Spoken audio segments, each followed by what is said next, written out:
ya son neurocirujanos consumados de 5 días. El mono Rojas les habló, o el doctor, ¿quién les habló del trauma craneoencefálico? ¿Quién? Doctor Arias, ¿cierto? Jaime Arias. Muy bien. Excelente muchacho.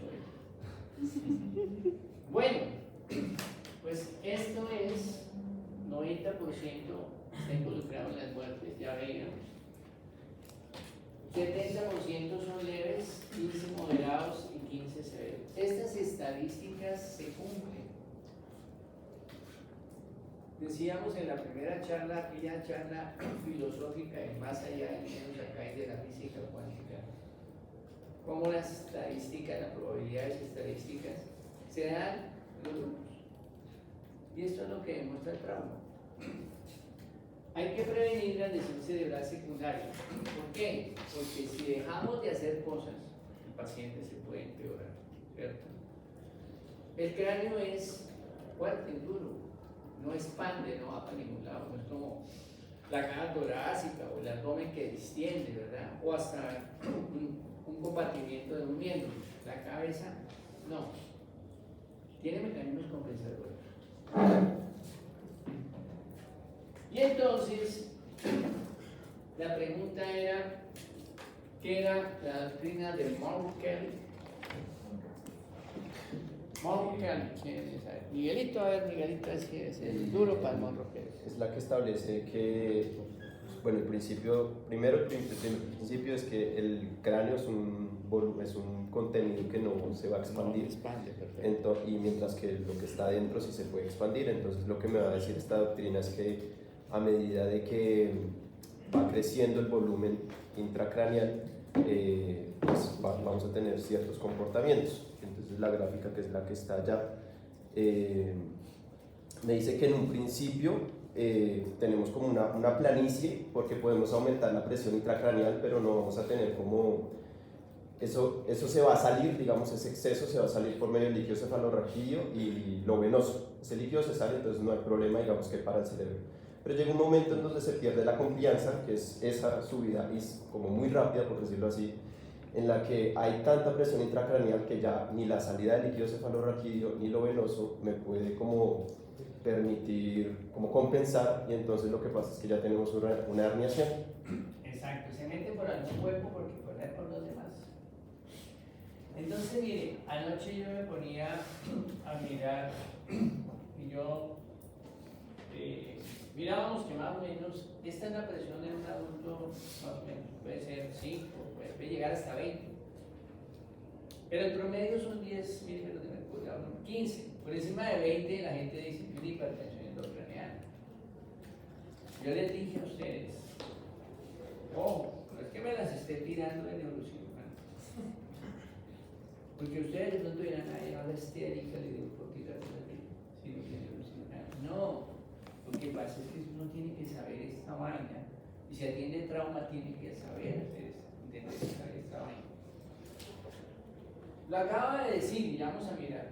Mirábamos que el flujo sanguíneo cerebral es aproximadamente esto. Que esta es la fórmula de presión de perfusión cerebral, es igual a la presión arterial media menos la PIC, o sea, esta, y que esa presión de perfusión cerebral debe estar entre 50 a 150 milímetros. Se habla que por encima de 60, la presión arterial media, 70, de pronto podría compensar si obviamente no excede la PIC. Y entonces, una vez tuve una discusión bizantina con algún estudiante que me decía que la presión, porque estamos hablando del trauma, la presión arterial media es igual a la diastólica más la sistólica o sistólica más la diastólica sobre 2 en pacientes que están taquicárdigos. La mayoría de los pacientes severamente están en taquicardia, por eso tomamos esa medición, ¿sí? Esa es la presión arterial. Pero un paciente que esté más o menos normal, que no esté, la presión cambia un poco porque es que la diástole se demora más que la sístole, por eso se le coloca 2 veces la diástole más sístole dividido por 3. Entonces ahí termina la discusión bizantina.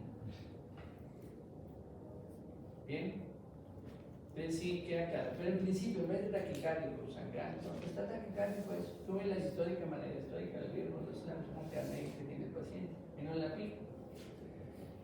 Esto para entender eso, uno debe entender todas las cosas, ojalá la fisiopatología. Yo tengo 2 libros de fisiopatología grandísimos. Hay uno grande, un libro que es así. Todo. ¿Por qué? Porque si uno entiende la fisiopatología, puede entender qué pasa. Puede deducir cosas. Porque hay cosas que no puede deducir. Ustedes como médicos, a veces creen que pueden deducir todo, ¿no? Aunque uno no puede deducir ni las clasificaciones, ni puede definir, no, toca esas vainas, toca. Que la escala como de Glasgow, dígame cómo la deduce. Tiene que sabérsela. ¿Sí ven? Bueno, muy bien. ¿Ves? Aquí está lo que acaba de decir mi amigo Miguel. Ahí está. Esta noche ahí la busqué y la metí para hoy, para que quedara más claro. Ahí lo dice muy claramente. Vemos en el estado de congelación cómo la masa se aumenta por el edema y este es la que llega el punto, produce la herniación como tal. ¿Listo? Yo creo que ustedes lo tienen ya, con esto queda claro, ¿sí? Ahorita. ¿Queda claro? Ahorita está triste. Bueno, ¿ese hematoma cómo se llama? ¿Cómo se llama? Epidural, ustedes saben mucho. Pues que dice. Esa es la incidencia. Se debe generar más en la florera. En cualquier lado puede ser, pero más, digamos, temporal con la fractura, la lesión de la arteria meningia media. Sí, que vaya. Pero bueno, pues, él es el hematoma. Y dése cuenta que esto es un TAC simple. Igual que usted no necesita ser neurocirujano para leer eso, o sea, necesita ser neurocirujano. No, ya corrimos. ¿Y este hematoma cómo se llama? Bueno, miren aquí cómo ustedes se dan cuenta que acá están los ventrículos. Miren cómo hay una desviación de la línea media que va más allá de 0.5, más allá de 0.5 centímetros, creo que los áreas, porque a veces lo he dicho. Un paciente de esos es quirúrgico, hay que llevarlo a cirugía y drenarle el hematoma. Lo hace el neurocirujano, hace la preparación, localiza el cuento, pan, pin, y hace el drenaje. Entonces, les hablaba como, por ejemplo, los pacientes ancianos están anticoagulados, tienen un trauma pequeñito, y de pronto empiezan un día a hablar pendejadas y están desorientados y todo el cuento, como está haciendo el trauma circular. Bien, bueno, hasta les conté cómo nuestro profesor lo operaron de los hematomas subdurales laterales. ¿Sí se acuerdan que les conté? Ya está muy bien, el nombre está muy claro, está bien. Bueno, el hematoma intracerebral también depende del tamaño para saber si se drena o no se drena. Y la cuarta lesión, la lesión axonal difusa, que es el edema cerebral severo, que ustedes ven acá, toda esta cantidad de puntitos, ¿sí ven esta cosa? Esta imagen es de una contusión cerebral. Hay varios grados de contusión cerebral, pero esta imagen es la imagen que ustedes tienen que grabar. Las 4 imágenes que acabo de mostrarles son las que ustedes tienen que tener en cabeza, allá cuadraditos, para cuando vean el TAC, digan, tiene esto. Pues a este no se va a operar, este toca intubarlo, de pronto toca hacer una cantidad de cosas, manejo allá en la unidad de cuidado intensivo. hipotensivo, de pronto la despierta, de pronto no se vuelve a despertar. O sea, es un estado más avanzado, más grave de un trauma craneoencefálico. Posiblemente tenga una escala de coma de Glasgow menos de 8, puede tener 3, puede estar, como dicen, llevado. ¿Listo? Entonces, siempre estos pacientes van a necesitar TAC. TAC simple, medio de contraste. El manejo médico podría ser, se puede utilizar el mannitol, 0,5 gramos por kilogramo de peso. Creo que el doctor Arias tuvo que haber hablado de eso, pero ojo con eso, porque veíamos que el peor enemigo, de acuerdo a la fórmula que veíamos de presión de perfusión cerebral igual, es una arterial media no la pica. Pero el enemigo del trauma craneoencefálico, ¿cuál es? La comienza por H, termina en E. Hipotensión. La hipotensión, el paciente está hipotenso, cae la presión sistólica y obviamente se cae la presión arterial media. Es el peor enemigo.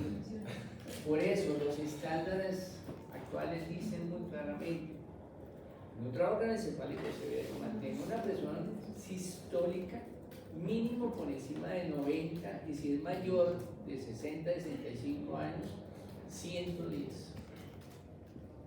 Eso tuvo que haberse nos dicho Arias. ¿Listo? Bueno, entonces el peor enemigo, pregunta de examen, del trauma craneoencefálico es la hipotensión. Bueno, ¿qué se puede hiperventilar? Pues sí. Entonces, si lo bajamos mucho, le vasoconstricción y todo. Si lo dejamos subir por encima de 35, vasodilatación, más edema cerebral. Eso es medidas desesperadas. Bueno, listo. El trauma requimedular. Entonces, miren, 55% ocurre en la región cervical. Por eso pedimos la placa de la región cervical. 15 torácica, 15 toracatómica, 15 lumbosática.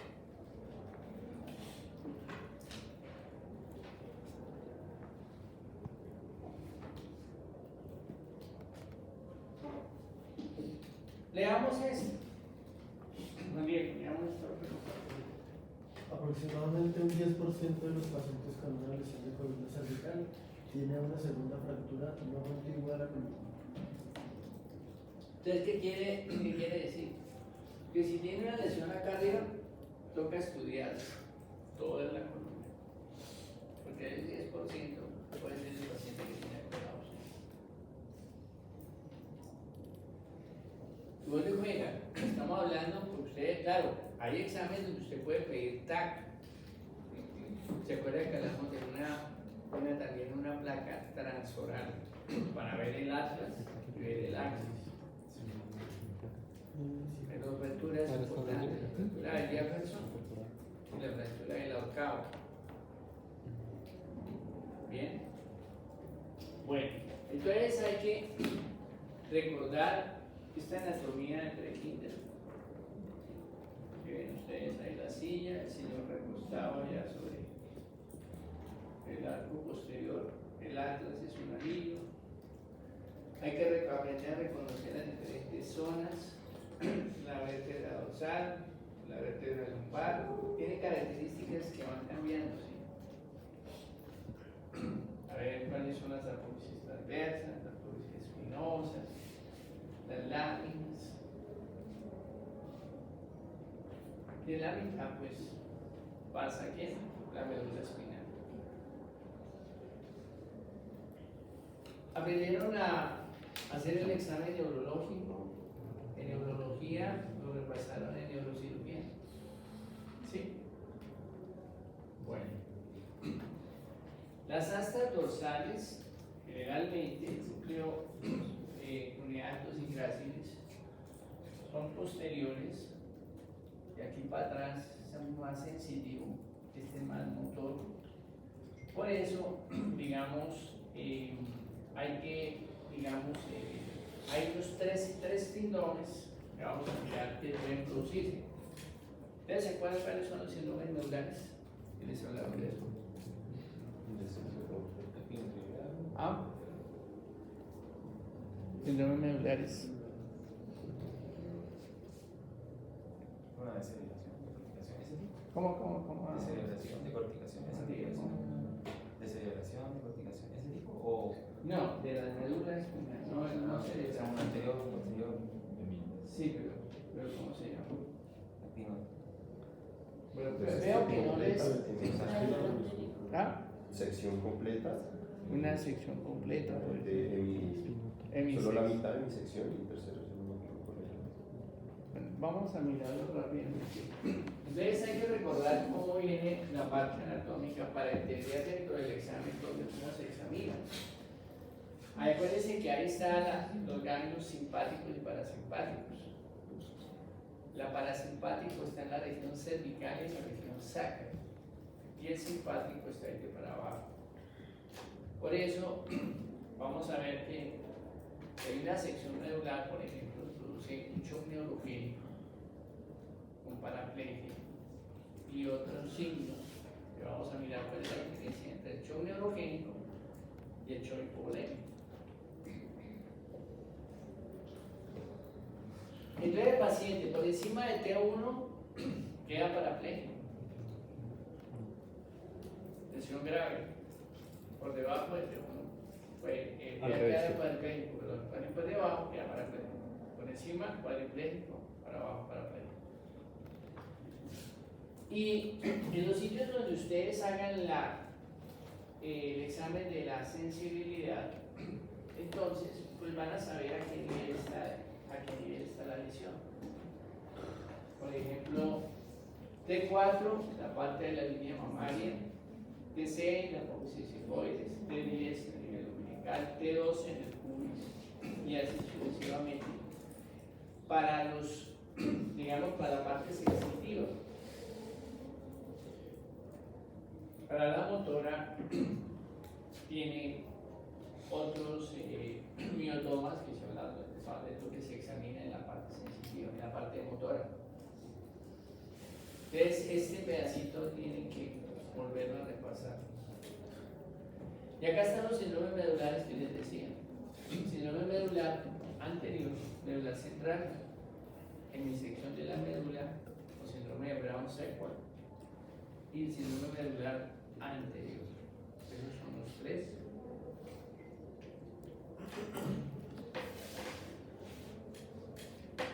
Por problemas de isquemia, arteria vertebral anterior, por ejemplo, síndrome medular central, se ven pacientes mayores por hiperextensión de la columna cervical. Hay una lesión de la arteria vertebral anterior y produce esa disminución y alteración de la fuerza desproporcionada de los miembros superiores o de los inferiores, porque depende del grado de lesión o de las fibras que se hayan lesionado. Acá coge media médula espinal, síndrome de Brown-Sequard, y el medular anterior pues va a perder la sensación de dolor y la temperatura, propiocepción, se debe a un infarto medular irrigado por la arteria espinal anterior. Entonces, esto son síndromes que clínicamente ustedes pueden identificar. ¿Cuál es la diferencia entre un shock hipovolémico y un shock neurogénico? ¿Cómo lo diferenciamos?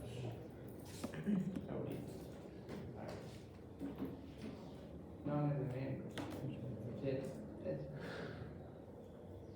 ¿Quién me dice cómo diferenciamos un shock neurogénico y un shock hipovolémico? En el neurogénico no hay taquicardia. ¿En el cuál? En el neurogénico hay bradicardia, de hecho. En el neurogénico hay Bradicardia. Bradicardia, muy bien, perfecto, porque se ha perdido, ¿verdad? El tono simpático. ¿Qué más?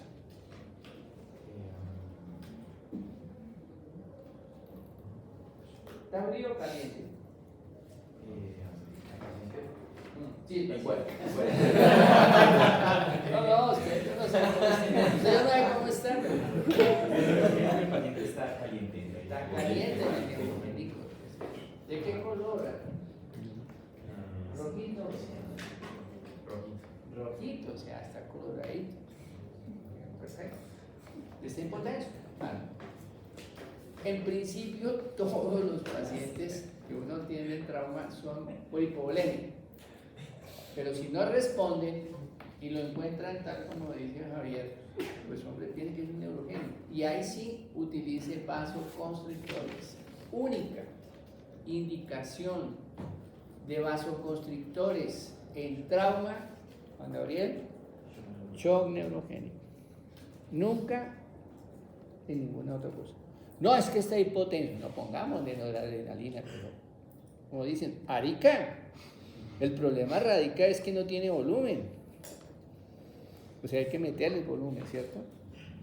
Bueno, ojo con esas cositas que parecen todas. Una pregunta. Pero los vasoconstrictores son primero que la No. Se lo reanima y por eso estoy diciendo, le coloca líquidos. Y usted va mirando, está respondiendo, no responde. Acuérdese que hay 4 grados de shock. Y dentro de eso miramos si hay unos respondedores y otros que no son respondedores.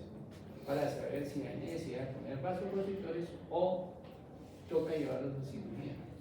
Y además, actualmente se maneja transfusión temprana, es el concepto actual de manejo del trauma. O sea, volvimos como hace 100 años o 60 años. Por fin descubrieron que el agua moja. Pues madre, el agua moja. Tocaba volver a ponerle sangre. Pues claro, pues sí hay. Pero obviamente líquido. Pero sí. Bueno, bien. Siempre acuérdense de estas 2 horitas para dejar al paciente quieto ahí. ¿Por qué? Porque se puede ulcerar. Bueno, llegamos al cuello. En el cuello encontramos que hay unas zonas, 3 zonas del cuello. La zona 1 que está abajo, 2 intermedia y 3 la pequeña. Ya lo habíamos visto. La zona 1 va desde las clavículas hasta el cricoides y C6. La zona 2 va hasta el borde del maxilar.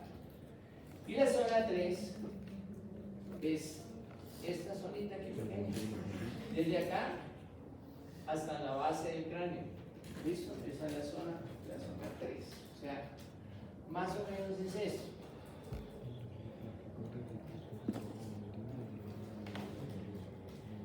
Esto es importante porque eso le puede usted al cirujano o al médico ver qué estructuras están lesionadas y cuál debe ser el abordaje quirúrgico cuando toca llevarlo a cirugía.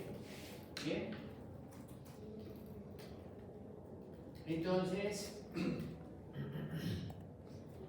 solamente como para que ustedes miren y recuerden ahí que el esternocleido mastoideo, que el monoideo, que los esternoioideos y el esternocleidoideo. Se dan cuenta que, por ejemplo, en la línea media, acá pues no hay ningún músculo, acá no hay ningún vaso, por eso la membrana cricotiroidea se puede hacer la cricotiroidotomía. Y de abajito ya por debajo, los 3 carcines están tiroides. Y acá, lateral viene la carótida y la yugular interna. Y entre los dos viene este amigo, compañero de algunos compañeros, llamado neumogástrico, ¿cuál es? Vago. Pero no, ninguno de ustedes es vago. Y la lateral, mire, para recordar, el más lejos, zona 1, ya están los vasos, la subclavia, la arteria y la vena, las ramas de la carótida externa, ¿sí? La lingual, la facial, la tiroidea superior, la auricular, la occipital. Esta es la pregunta de anatomía de anatomía, cuando preguntaron ustedes para anatomía. Entonces, al mirar ustedes esto, se da cuenta, dice uno, ¿cuál de estas dos carótidas puede ligar? ¿La externa o la interna? La externa, porque es que si usted elija la interna, esta es la que entra aquí por el agujero carotídeo allá arriba, y esa es la que va a formar ¿quién? Que entran las dos. El polígono de Willis. Eso hay que mirar ese pedacito ahí, esta es la carótida. Acá la vertebral, y aquí para abajo a la mamática. Esta imagen es para mostrarles cómo se puede reparar, por ejemplo, se repara con un ejemplo de prótesis rápidamente, eso es de 0,5 centímetros, 0,5, un tubito de Goretex, porque el tiempo de isquemia cerebral es de 3 minutos, 3-5 minutos, o sea, es una cosa que toca ponerle flujo, se le pone un chon, mientras tanto un chon que se llama un chon de Levy, mientras se hace la reparación, cuando hay reparaciones son lesiones de carótida, ¿bien? Y cuando, digamos, hay una lesión importante, por ejemplo, en la carótida interna, se puede transponer y se puede hacer esta cirugía. Aquí se ligan, está la carótida externa, acá sigue la carótida interna, la que estaba lesionada y se sigue para allá. Se puede hacer esa transposición, ¿sí ven? Se seccionó, se cerró acá, se anastomosó acá este sitio, acá este vaso, pues se ligó, acá son las colaterales, que veíamos allá en la imagen anterior. La vertebral, ¿cómo va? Vamos por los transversos, desde C6, sube la vertebral y llega arriba, se une, forma la basilar para entrar al polígono de Willis. Esta lesión es bien complicada de controlar. Tiene una mortalidad alta, es rara afortunadamente, pero si no se logra, por ejemplo, vamos a ver que se puede poner un catéter ahí, un catéter acá, un catéter de Fogarty. ¿Recuerdan que yo les mostré aquí el catéter de Fogarty? Cuando hablamos de pre-post, antes de irse a Semana Santa, les mostré que les boté los catéteres, pueden meter un catéter sin toparse y pues no tiene sangrado. Mencioné a la salida del tórax, mira, está el vago, el anillo recurrente, hay que conservar. Pues, esto, como le digo, como digamos, cultura anatómica para ustedes. Ahora, el que vaya a ser cirujano, pues obviamente que eso tiene que entenderlo bien y entenderlo en el paciente. En las lesiones traqueales, por ejemplo, miren cómo se pueden poner estos injertos o interposición del músculo, el esternocleidomastoideo, o también se puede poner el hemorroideo. ¿Para qué? Para que no vaya a haber una fístula tráqueo-esofágica. ¿Ya? Entonces se mete por detrás de la tráquea. Nuevamente la vertebral, el plejo braquial, que también se puede lesionar. Y básicamente eso. Ese recorderis anatómico del cuello es una zona pequeña, pero que tiene una cantidad de sistema.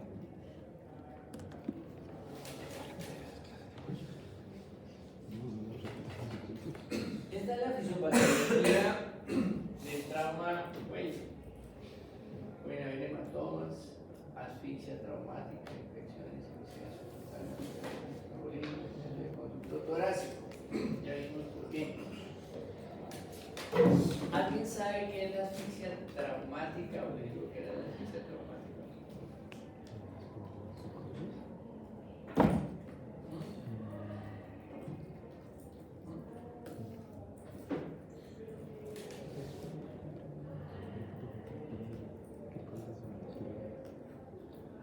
No estoy seguro, profe, pero no sé si puede ser por fractura. Pues no, por. Es que no. Es que había visto fractura. ¿Por qué? Compresión de la tráquea por una fractura. Asfixia, Ah, de traumas. Por una. Es que no estoy seguro. Bueno, el cuento, por lo menos la primera palabra la cogieron, compresión. Pero es una compresión del tórax, ¿sí?, aguda, que no deja respirar al paciente, que aumenta ni deja que haya retorno venoso. Entonces hay edema cerebral, hay ruptura de capilares y hay una infiltración, una hemorragia subconjuntival, y obviamente puede haber dificultad respiratoria. Esto se ve, por ejemplo, el mecanismo. Si algo le cae muy pesado a usted sobre el tórax y no lo deja respirar y no lo puede quitar, es una asfixia traumática, pues obviamente se suele morir. El que está metido debajo del carro mecánico y por alguna razón se le dañó el famoso elevador llamado gato, ¿sí?, y le cae sobre el tórax. Y si no hay quien le levante el carro y lo saque, pues se puede morir.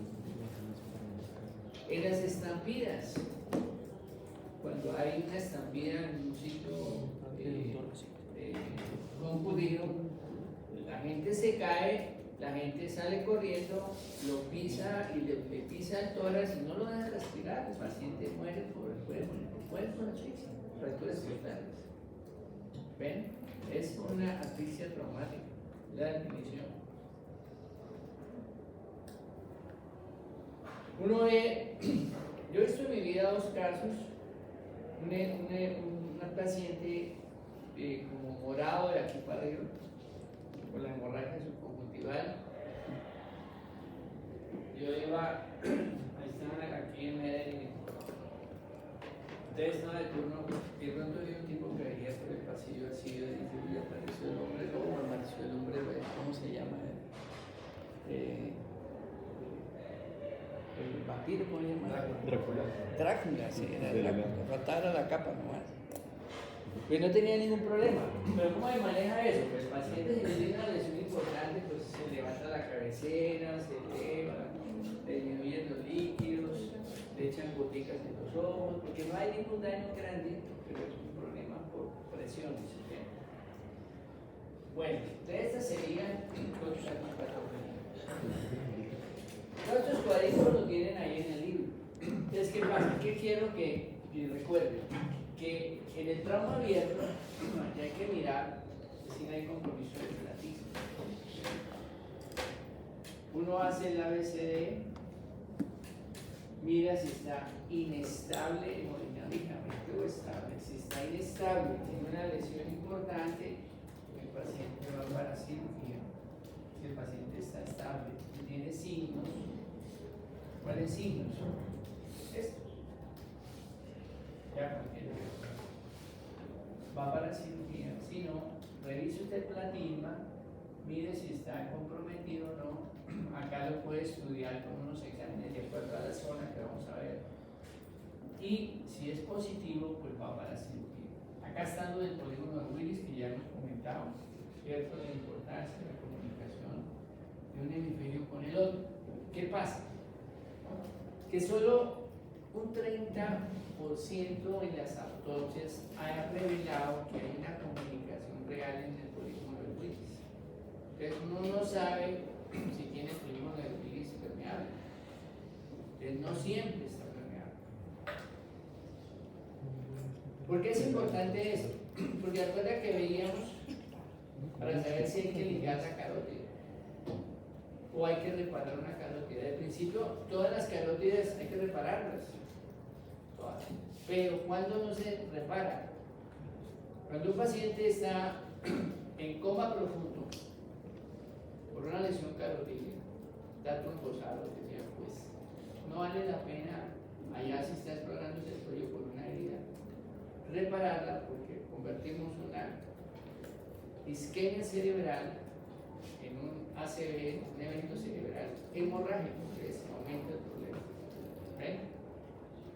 O cuando técnicamente la lesión es tan difícil de corregir y y uno en la cirugía puede mirar si hay reflujo. ¿Sí me entienden? O sea, eso le implica a uno, demuestra que el polígono de Willis está permeable porque está saliendo sangre del cabo distal. ¿Sí? La sangre va hacia arriba. Entonces, si refluye, quiere decir que el polígono de Willis está imposible de se pueda ligar.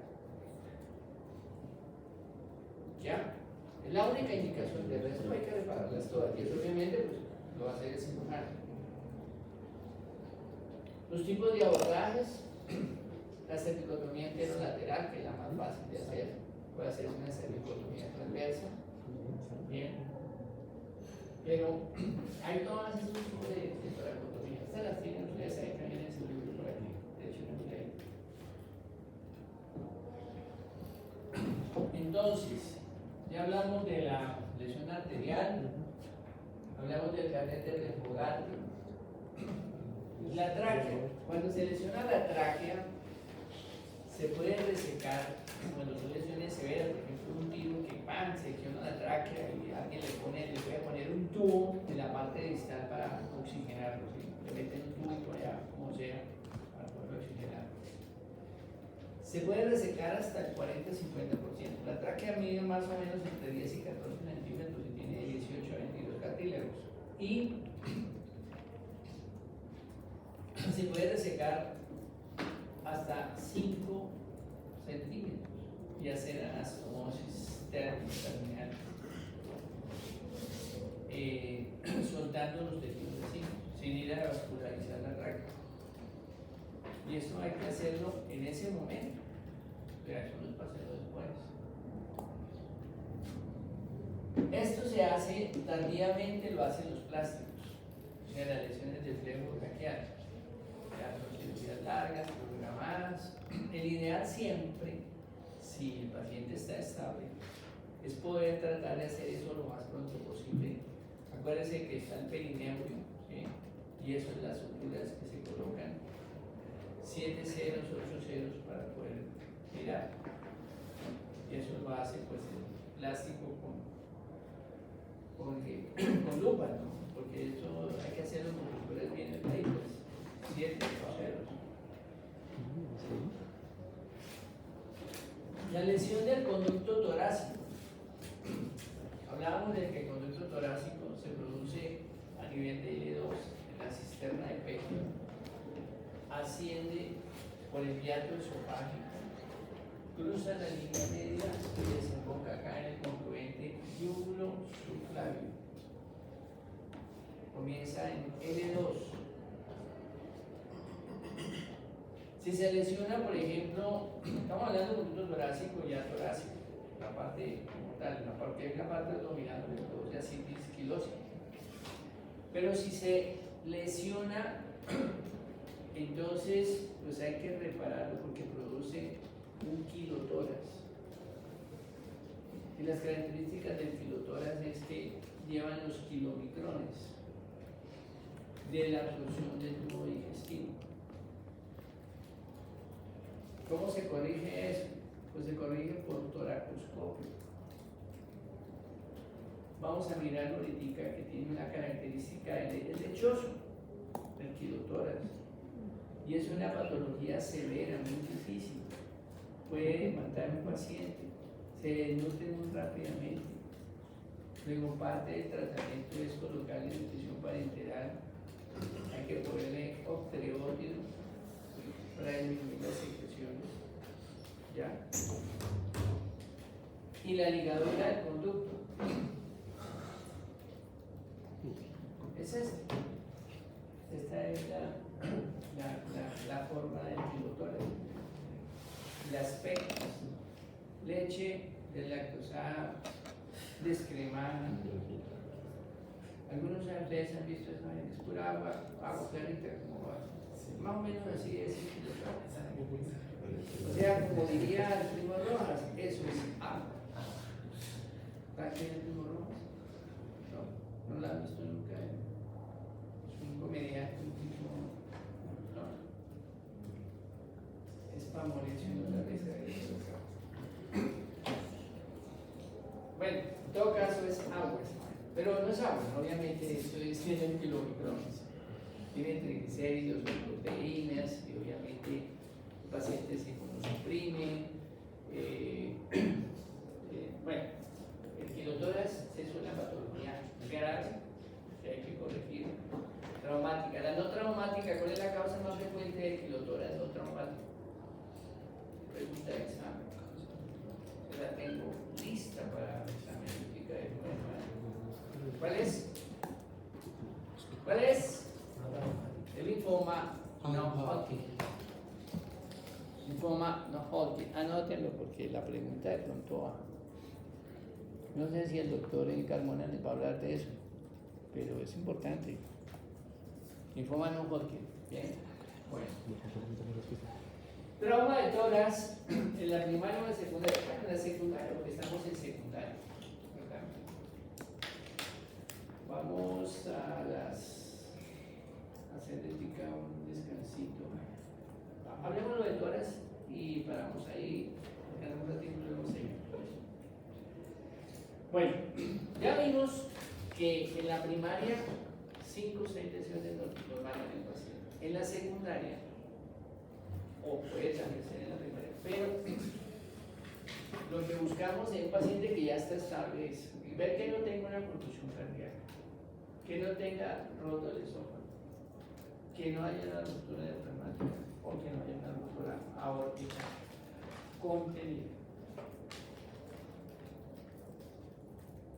Vimos que la gran mayoría de todas las lesiones las tratábamos con tubo de tórax.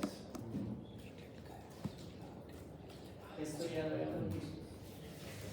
Y decíamos por qué ustedes tienen que aprender a colocar un tubo de tórax.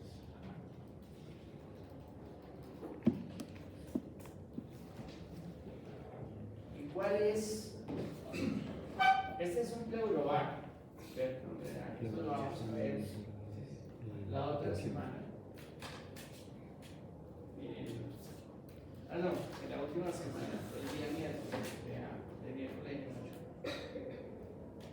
Bueno, vamos a mirar y revisar rápidamente la técnica de la colocación del tubo de tórax. Entonces empecemos. ¿Qué es lo primero que usted hace para poner un tubo de tórax? Ubicar el espacio. Uno puede intentar, ¿cierto?, levantar un poco el brazo para que se vea mejor el espacio y ubicar el espacio. Línea axilar media. Siguiente paso, ¿cuál es? Lavar. Asepsia y antisepsia en el campo operatorio. Tercer paso. Una pequeña incisión. No, porque. Bueno, si el paciente está muriendo, no hay problema. El paciente estaba muriendo, yo le decía puñalada y le puse. Entonces, aquí le ponen ese en un motor de atención. Pero hay que ponerle, no, pues ponerle anestesia, un poquito de anestesia, lidocaína 2%, mira que siempre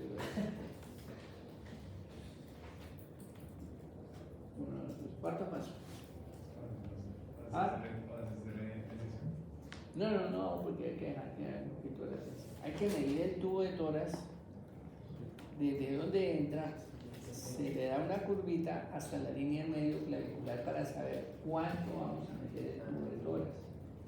O lo puede colocar desde ahí hasta la línea media del esternón. Entonces lo mide. Pero se demora 10-15 segundos porque el tubo tórax lo tiene listo. Pero le damos un poquito de latencia. Pancho, Fernando. Ahora sí le metemos la puñaladita. ¿De qué tamaño? Pues de que le quepa a usted un dedo para poder explorar, ¿cierto? O una... ¿Cómo se llama? Meñique, ¿no? Muy bien. Voy a meterle el índice. Pero es que hay unos que tienen unos dedos gruesísimos. Pero entonces lo importante es que le quepa el dedo. Bueno, tal. Le hacen la incisión y luego diseca, va entrando para entrar hasta la cavidad torácica. Entonces ya con una Kelly, eso lo vamos a ver La incisión se hace por encima del borde de la costilla, no por debajo, para evitar la lesión del paquete vascular. Siguiente paso, le metemos el dedo. El dedo. Mamita, el dedo hay que utilizarlo. Clave, ¿por qué? Porque le sirve para mirar que no esté pegado al pulmón. ¿Sí? Bueno, perfecto. Después de meter el dedo, María Camila, ¿qué hacemos? Ahora sí metemos el tubo. Entonces vamos a ver allá que ese tubo tenemos que meterlo clampeado con una pinza de Rochester cuando no está sellado. Hay unos que traen unas cositas azules, están sellados, otros que no, entonces hay que clampearlo. ¿Listo? Arriba tiene, y lo mete por el lado que es, ¿no? Donde tienen los huequitos, los orificios. Entonces lo mete uno hacia atrás y hacia arriba. Hacia atrás. Y hacia arriba. Hacia así. Así. Ah. Trata de inducir hacia atrás Y hacia arriba. Ah, Bueno, muy bien. El amigo Andrés Felipe, una vez que hemos metido el tubo, ¿qué hacemos? Se coloca el ejercicio de drenado para que drene. Podría ser, pero ¿qué tal que se le salga el tubo? Entonces, mejor que fijarlo, ¿cierto? Fijarlo con una sutura. Vamos a hacerlo con una sutura cero, con una seda que soporte, ¿sí? Ya lo vamos a hacer. Lorenita, después de que eso, ¿qué hacemos? Ahí sí lo conectamos al pleurovac para ver qué sale. Clampeamos lentamente, tan, y bueno. ¿Listo? Acá. Juanca, ¿después qué hacemos? Revisa si está saliendo. Ah, Revisa si está saliendo. sí está saliendo. Ya revisamos. O sea, ya estamos en el último paso. Ya se lo dejo en el último paso. El último paso es Una placa de tórax. tomar una placa de tórax. ¿Listo? Ahí termina. Mire todo lo que hicimos. 1, 2, 3, 4, 5, 6, 7, 8, 9, 10 pasos. Pero es que son así. En el ATLS hay un taller de colocación de tubo de tórax. Y en él se repite 40 veces de tal forma que el individuo después de esa vaina sabe cómo se coloca y cómo se mete el berraco tubo de tórax en el maniquí. Vamos a intentar hacerlo ya ese día. ¿Listo? ¿Ya todos lo sabemos? Bueno, perfecto. Bien. ¿Cuál es la técnica? Ah, no, ya allí era donde iba, pero ya la hicimos. Bueno, muy bien. Siempre por encima del quinto espacio intercostal, el sexto espacio intercostal, porque si no nos podemos meter al abdomen.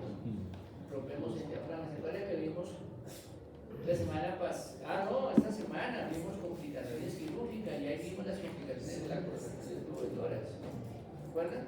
Bueno, muy bien. ¿Cómo se debe leer una placa de tórax? Una placa de tórax pueden hacerlo de esta forma que es sencilla, recordando el ABCD. La A, ¿qué es?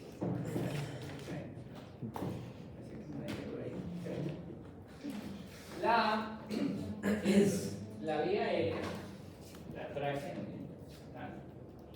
Acá está la canina, bronquio izquierdo, bronquio derecho. Por eso uno mira que la tráquea esté central.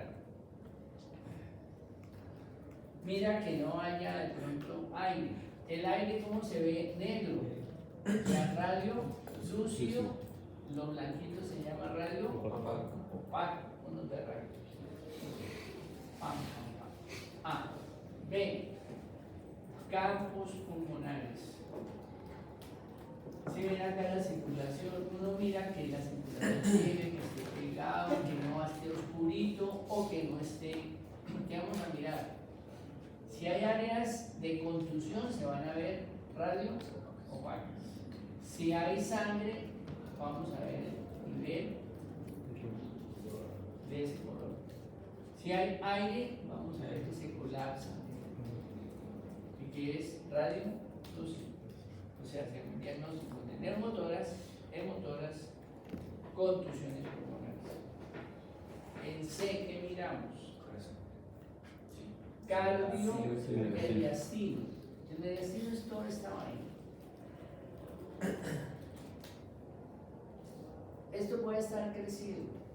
Acá puede haber un ensanchamiento mediastinal. Esto nos va a servir para qué? Para saber qué me interesa más que todo. Y pueden mirarlo también si hay aire.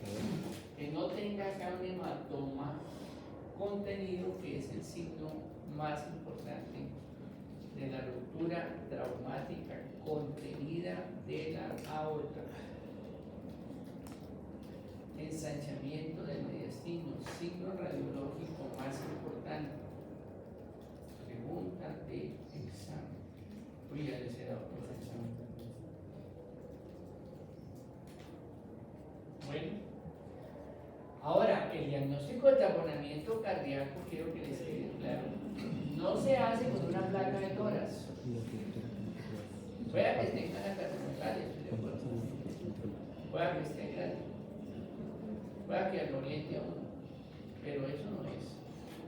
Clínica, medición de presión venosa central y FAS. Por eso es que hacen el diagnóstico de taponamiento cardíaco. Pueda que hicimos FAS. 1, 2, 3, 4 puntos. Eso lo hacemos en la letra C de la evaluación primaria. Bueno, D, diafragma. Más elevado un poquito. Cualquier elevación de este diafragma nos puede orientar a qué? Hernia. A una ruptura de diafragma. Borramiento del seno costofrénico, cardiofrénico. Las asas intestinales acá metidas. Diagnóstico de portero. Hernia diafragmática. Traumática. El que más se rompe es este, y acá este está contenido por el hígado. La parte externa. Hay, en la tele se tiene una secuencia que es igualita, pero meten ahí más cosas. Pero no le voy a decir toda esa vaina para no confundirnos. Buscamos enfisemas, miramos la clavícula izquierda de derecha, la escápula. Hay veces que la escápula queda acá metida. Y les dice uno que ven acá, uy, profe, un neumotórax. Uy, no, eso es una contusión pulmonar. No, la escápula que está acá metida. Ojo. Miramos la primera costilla, la segunda, la tercera, la cuarta.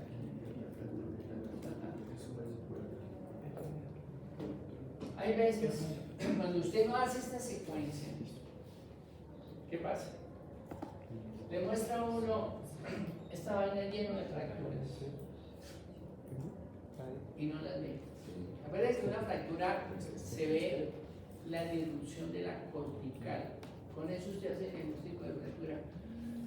Por eso yo le digo a los ortopedistas, yo amato pues aprender a leer, mirar una fractura. Y segundo, bueno, ya hay otras formas, antes era el yeso y el agua. Entonces, la ortopedia es muy bonita, estoy de acuerdo en el cuento.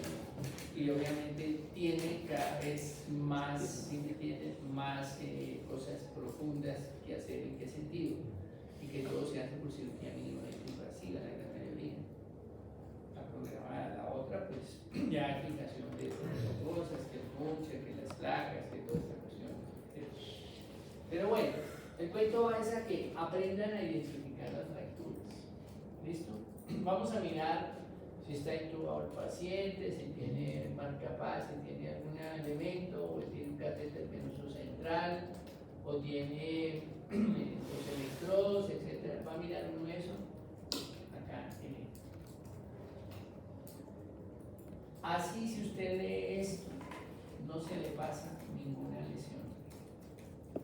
Con una placa de tórax bien tomada, bien leída, se hace el diagnóstico de más del 95% quedan? Cosas pequeñas. Claro, un ataque es más segura, es más se le pueden escapar derrames pequeños posteriores, se le puede escapar lemos pequeños, estoy de acuerdo, pero con una placa de Torres bien leída, que cualquiera de ustedes puede leer, hace el diagnóstico después de hacer. Es el mensaje que quiero que tienen que aprender a leer una placa. ¿Bien? ¿Salí? La disección óptica solo se da también en taxis, ¿no? ¿Cómo dice? La disección óptica también solo se da en taxis y pues en la radiografía o en la radiografía. Es que no alcancé a escuchar. La disección óptica. Ah, la disección. No, por eso te decía. La ruptura traumática contenida de la aorta, que es como una disección contenida, ¿se hace? Es que vamos a ver que hay 10 signos radiológicos de ruptura traumática contenida en la aorta. Se les empiezo diciendo, les voy a decir de una vez, para todos ustedes. Miren, cuando hay una fractura, signos indirectos. Primero, grande desangramiento mediastinal. 1. 2. Fractura de clavícula. Impacto de alta energía, valor. Fractura de la primera y segunda costilla. 3. 4. Llevamos desangramiento mediastinal. 2, 3, 4. La sonda anastoplástica que uno coloca en C o en E se desvía a la derecha, no la ve recta. Eso es un signo. 5. Borramiento del botón aórtico. 6. Borramiento de la ventana aortopulmonar. Acá. 7. Puede haber un derrame pequeño, como se ven en horas, principalmente del lado izquierdo, pero puede ser de derecho. ¿Qué otro? Sí, 9. Elevación del bronquio derecho y acá descenso del bronquio izquierdo, ustedes ahí llevan los 10. Y si toman una lateral, hay un ensanchamiento del espacio sobrevertebral. Son 10, 11 signos radiográficos que nos orientan hacia este diagnóstico. El paciente con ruptura traumática contenida de la aorta pueda que le llegue hemodinámicamente normal, porque no está roto. ¿Se ve en trauma abierto o en trauma cerrado? Cerrado. Un tiro en la aorta, ¿será que llega vivo? No, se muere en el camino, se muere ahí. Nada que hacer. Entonces ese trauma cerrado. Entonces no sé si ya con eso queda contestada la letra. ¿Listo? Bueno, muy bien. Toracotomía de reanimación. La toracotomía de reanimación es un concepto importante. El masaje cardíaco externo en un paciente politraumatizado en shock, la respuesta es muy mala. O sea, casi no sirve. Para sacar a un paciente politraumatizado en paro, hay que hacer esa toracotomía. Entonces, ¿en qué paciente está indicado? En trauma abierto, en paro cardíaco, con actividad eléctrica sin pulso. Escriban. Paciente con trauma abierto. En paro cardíaco. O sea, no hay pulso. Pero tiene actividad eléctrica sin pulso. Es la indicación de una toracotomía de reanimación. ¿Por qué? Usted abre toras. Usted puede, si el paciente está taponado, lo puede taponar. Hace masaje directo con las dos manos. O le puede hacer la desfibrilación, si la tiene ahí. puede glantear la aorta distal, uno busca rápidamente y diseca. Yo lo hago con los dedos tan, no tan con un claro, tan desatísimo, tan directo, sobre la aorta, acá o por acá, si es que está. Y hacen masaje cardíaco. ¿Quién lo tiene que hacer? El cirujano. Es el concepto de toracotomía. Respuesta hasta de un 10%. La del trauma cerrado, eso es menos del 1%, por no decir 0.01%. El trauma cerrado. De modo que la utilidad es muy mala, pero por eso le digo, el otro que es cerrado, no es como tiene que ser. Es. ¿Listo? Ese concepto quiero que quede claro. Se tiene que hacerlo como se intubado al paciente y todas las cosas. ¿Queda claro ese concepto? Bueno. Estas son las indicaciones de toracotomía que están en el libro, en el capítulo de trauma de tórax. Aquí las tienen todas. Colapso, taponamiento, toracotomía traumática, salida masiva de aire, cosas masivas. Una herida que atraviesa el mediastino, que el paciente llega y mueve las 4 extremidades, que no está en shock, que está poco polimédico y taquicardia, que entró el tiro acá y salió acá. Vamos a hacer en el taller la otra semana los casos clínicos. ¿Por dónde pasó el tubo? ¿Por dónde pasó el tubo? Por el tubo. ¿Ah? Pasó aquí, vamos. Aquí. Y no está taponado, claro. ¿Por dónde pasó el tiro? Porque un tiro en el corazón. Por el abdomen. Tiro en el corazón se puede salvar, estoy de acuerdo, son heridas pequeñas, pero generalmente es mortal. ¿Por dónde pasó el tiro? Por el abdomen. ¿Por dónde? Por el abdomen. No, porque estamos hablando que pasó aquí, aquí, aquí, salgo acá. ¿Por dónde pasó el tiro? Ahí se lo digo. Piénselo. El miércoles vamos a hacer unos casos clínicos. Bueno, listo. Todas estas vainas, por ejemplo, imagine usted el volumen del proyectil que es en el examen.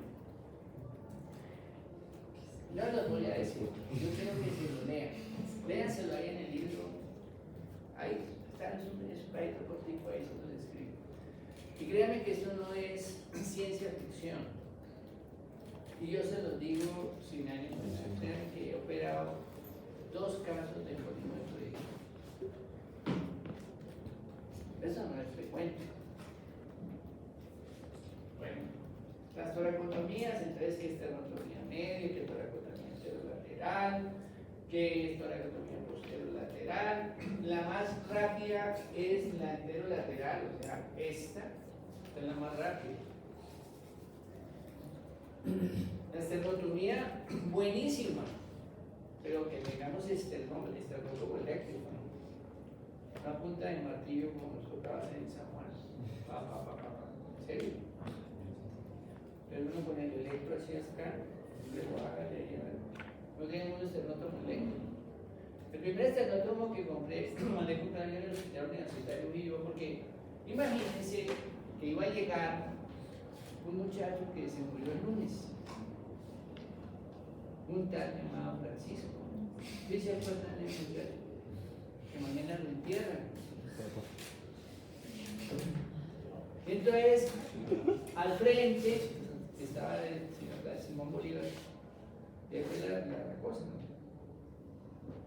Entonces, el hospital más cercano era el Hospital Militar Nacional de Colombia. Entonces, claro, la secretaría, pues bien, nosotros no tenemos ese, pero ¿qué tal? Y pues obviamente estábamos ahí. ¿Qué más necesitamos? Y pues siquiera consigámonos y eso como hay una cantidad de locos, acuérdense que a uno de los papas le metieron unos tiros del otro día en la toma, y pues ahora ¿Se acuerdan de qué papa era? ¿O es esto? Fue Juan Pablo. Juan Pablo. Bueno, váyanse, como hay locos y quieren matar a todo el mundo. Entonces mandé comprar el todo el Maleco. Ya hay dos, porque obviamente ya se han decidido el corazón y todo el cuento. Bueno, el cuento es que es las esternotomías que las tracotomías o accesos que se pueden hacer.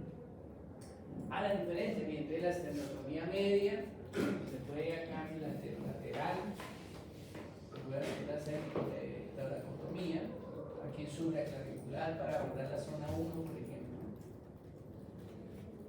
La esternotomía media nuevamente, bidental, el esternotomo eléctrico que les comentaba para poder acceder a esto. ¿Ya?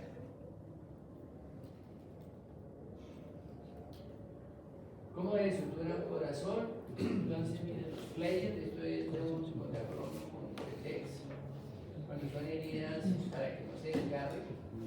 Y acá cuando hay lesiones, por ejemplo, cercanas a una coronaria, porque aquí la coronaria se pasa el tubo por debajo, sin comer el vaso, entonces eso se pasa por debajo. Acá, esa es la forma.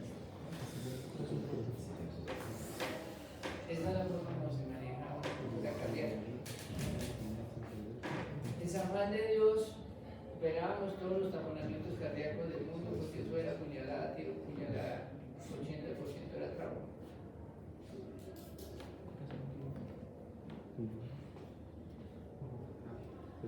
Bueno, la delirio pulmonar, por ejemplo, en tórax, entonces hay una maniobra que es voltear todo el pulmón cuando hay lesiones de delirio pulmonar. Obviamente esto ya, digamos, manejar esto ya es mucho más complicado, así sea normal. Esta es la forma, por ejemplo, de suturar en una herida de pulmón. Si este es sangrante, se hace este concepto, traqueotomía pulmonar. Entonces, se puede colocar sobre dos pinzas, uno abre haciendo hemostasis, sutura, o con sutura mecánica. Esta es la sutura mecánica, un stator, se dispara, se abre y se puede hacer la sutura.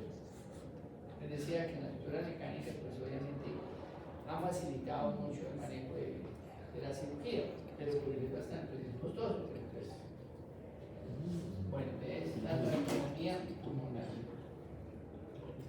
Ahí está el concepto del reboa, que es el catéter que se coloca por debajo de la venales para controlar sangrados incontrolables o difíciles, sobre todo en fracturas pélvicas o lesiones angiovasculares, arteriales y vías venosas.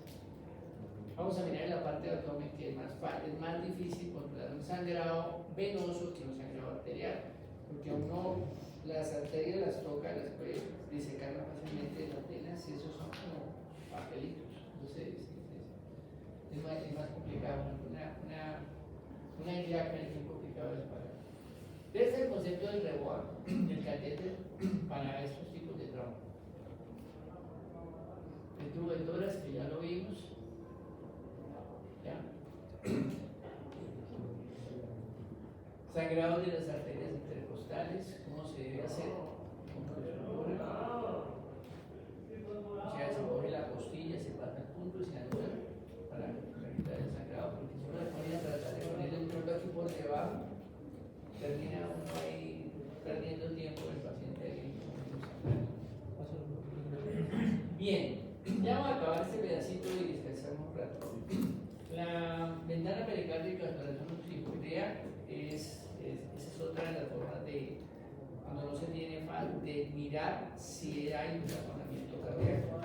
Uno hace la incisión, no entra a la cavidad abdominal, cae sobre el pericardio, pide con dos pinzas de Alice, fracciona, hace una incisión pequeña y el líquido que sale, normalmente el líquido pericárdico es seroso, es citrino. Si sale con sangre, se considera que es positiva la ventana pericárdica y el paciente se le hace toracotomía porque puede estar taponado. ¿Ya? Es una herida de aurícula, de aurícula son de más difícil control que las de ventrículo. La cavidad que más se lesiona, ¿cuál es? el ventrículo derecho, porque es el que está rotado, está anterior. Ya, esa es otra cosa que ustedes conocen. Y lo del FAS, mire, ahí está el concepto. Pericardio centésis ya perdió como le digo, pues, eso no se usa. Lo enseñamos un tiempo en la tele, ya nos está enseñando eso. Yo me acuerdo que yo hacía las preparaciones en los perritos. Pero antes, pues, obviamente, yo empecé a sufrir desde que tengo una mascota, porque pues me volví hincha de los perros. Soy el que más ama los perros. Voy a ponerles un día una foto aquí de mi mascota de gato. Esa vaina se le convierte en el amor de uno. Yo les cuento, mire, todas las mañanas cuando salgo, el problema más de Rack, porque no me quiere dejar salir de la casa. En serio. Se para en la puerta, es una cosita así. Me toca ahí. Bueno, en todo caso, eso ya no se hace. Bien. Ya hablamos de la ruptura óptica contenida y la lesión traqueobronquial. Entonces, ¿cuáles los signos? Ya vimos los 10 o 11 signos que comentaba Felipe. Ya lo dijimos. Entonces, la lesión traqueobronquial, ¿qué pasa? El paciente les llega a ustedes con un demotor de atención generalmente. Lo manejan y le colocan la agujita en el quinto espacio intercostal. En los niños dijimos en el segundo. ¿Listo? Colocamos el tubo de tórax.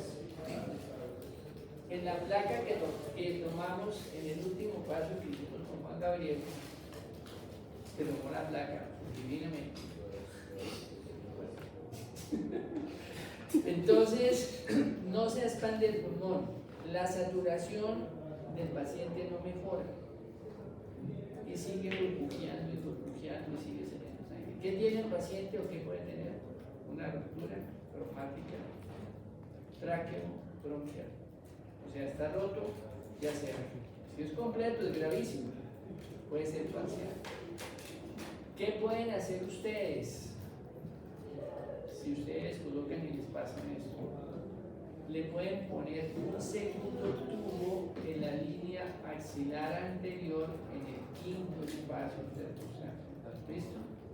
El primero lo pusimos en la axilar medio, segundo en la línea axilar anterior. Y programita.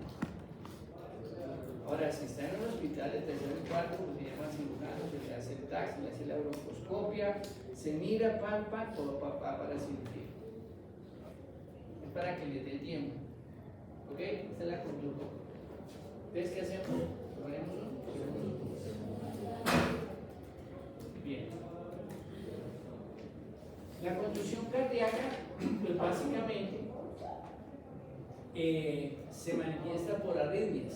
Entonces ese es el diagnóstico de las arritmias. Hay que hacer un seguimiento de las arritmias, los traumas cerrados, paciente que se estrella contra el timón, que se da contra un golpe. Se controla por 12 a 24 horas, ya se controla más bien monitoría. Y las arritmias se van a tratar igual que las arritmias que ustedes aprendieron a manejar en medicina interna. Igual. Puede ir desde la confusión cardíaca o confusión cardíaca hasta la ruptura del corazón o taponamiento cardíaco. La elevación de la troponina y todas estas cosas han encontrado que no sirve mucho. Entonces, digamos, la mejor forma de seguirlo es con un monitoreo cardíaco para hacer la ruptura del esófago. Entonces, el esófago, el riesgo, como decíamos, es que haga una mediastinsis. El paciente puede entrar rápidamente en sepsis, en shock séptico. Puede tener un derrame pleural, puede ser derecho o izquierdo. En la colocación del tubo de tórax puede salir aire. Tiene un enfisema mediastinal y puede tener un enfisema en el cuello. Las dos lesiones que producen enfisema son la ruptura de la tráquea o el esófago o el bronquio, que puede ascender, y la ruptura del esófago. Obviamente la de la tráquea pues, va a ser mayor que la del esófago. El tubo de tórax sale burbujeo y además puede salir material particulado, o sea, puede salir pues, líquido y puede salir saliva por el tubo de tórax. ¿Qué se puede hacer? Pues uno puede hacer un taco medio de contraste para poder mirar si hay extravasación de medio de contraste o no. Puede hacer un esofagograma también con medio hidrosoluble, porque el bario realmente no se debe utilizar, para confirmar el diagnóstico y llevarlo a cirugía. Si el paciente ya tiene una necrosis de esófago, hay que sacar el esófago y hacer una esofagostomía, cerrar abajo y hacer una gastrostomía para poder alimentar el paciente. Si no, se puede suturar y se le coloca un parche de pleura o un parche de músculo intercostal en esa zona. Ahí. Se pasa una sonda de tusteno, recuerda que yo se la mostré acá. Se le da antibióticos al paciente y pues teóricamente con eso es el tratamiento. Las hernias diafragmáticas. Las heridas pequeñas, alma cortocosante, proyectil de arma de fuego, se ven en las heridas tóraco-abdominales. ¿Y qué es una herida tóraco-abdominal? Es una herida que está por debajo del sexto espacio intercostal hasta el ombligo, que acá están las costillas flotantes, pasan por el ombligo.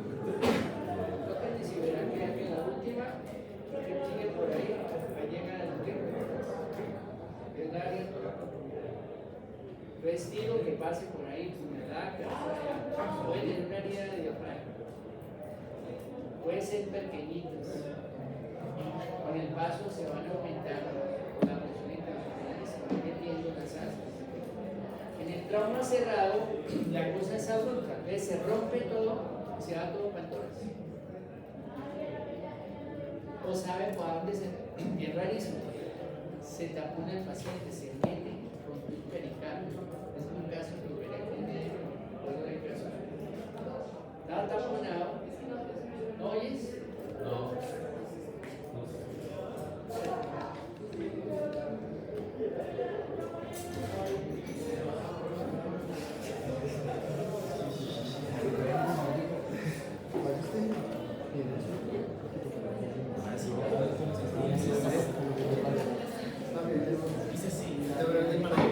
Bájalo un poquito, bájalo un poquito, bájalo un poquito. Ay, ay, ay.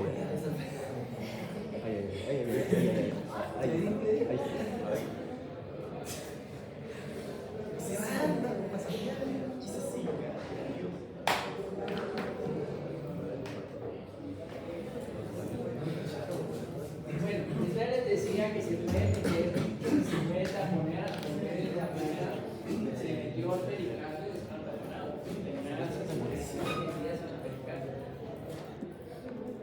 Entonces es una, pero es agudo, o sea, el diagnóstico es muy fácil porque pues se ven las asas metidas. Bien, ya decíamos.